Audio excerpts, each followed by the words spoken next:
મારું નામ ASIDP contractor છે. હું નારોલ પોલીસ સ્ટેશન સિટીમાં કામગીરી કરું છું. અમારા ત્યાં એક ભાઈનો ફોન આવ્યો હતો કે આપણા ત્યાં સાવાડી વિસ્તારમાં એક દાદી છે એ ઘણા ટાઈમથી બેડ રેસ્ટ છે, એમ કે એમનું કોઈ આગળ પાછળ છે નહીં અને એ સૂતેલા જ છે અને કેમની અત્યારે તબિયત બહુ ખરાબ છે એમ. તો અમે પછી જોવા ગયા કે ચલો સિનિયર સિટીઝનનું કામ છે તો આપણે જોઈએ કે માજીની તબિયત કેવી છે અને એમને શું હેલ્પ કરી શકીએ અમે. તો પછી અમે ગયા ત્યાં અને જઈને અમે જોયું તો દાદીની હાલત બહુ ખરાબ હતી, કેમ કે જે તે ટાઈમ પર એ પડી ગયા હતા અને એમના મણકા ખસી ગયા હતા અને એ ઊભા થઈ શકે એવી કન્ડિશન હતી નહીં એમની. પછી દાદીની જોડે વાતચીત કરી, કોન્ટેક્ટ કર્યો ડૉક્ટરનો.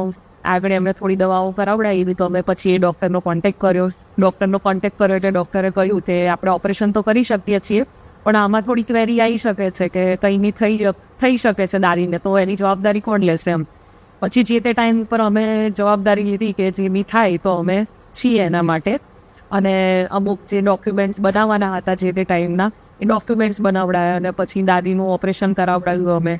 દાદીનું ઓપરેશન સક્સેસફુલ ગયું અને ઓપરેશન કર્યા પછી દાદી 2-3 મહિના સુધી ઘરે બેડ રેસ્ટ જ રહ્યા. એમની સાર સંભાળ માટે આપણે એક બેનને રાખ્યા હતા જે એમના ઘરે જ રહે અને એમની આજુબાજુમાં જ રહે ને એમની સાર સંભાળ રાખે. અને પછી થોડા ટાઈમ પછી હું જ્યારે એમને મળી હતી ત્યારે મેં એમને એક પ્રોમિસ માંગ્યું હતું કે જ્યારે તમે સાજા થઈ જશો પછી હું તમને વૃદ્ધાશ્રમમાં મૂકવા આવીશ, કેમ કે તમારી આગળ પાછળ કોઈ છે નહીં.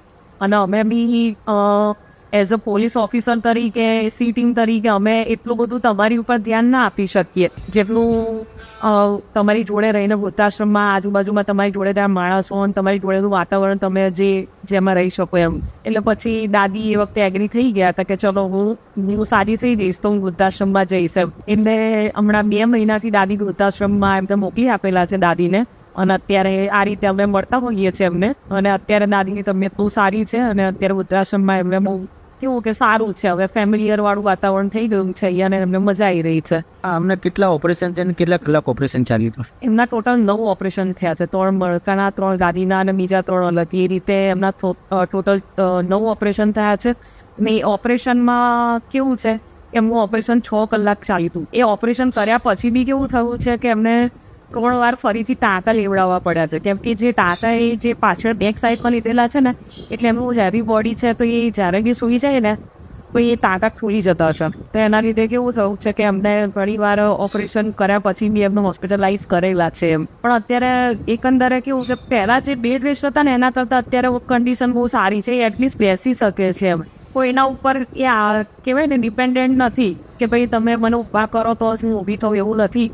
અત્યારે એમની જાતે ઊભા થઈ શકે છે એમ.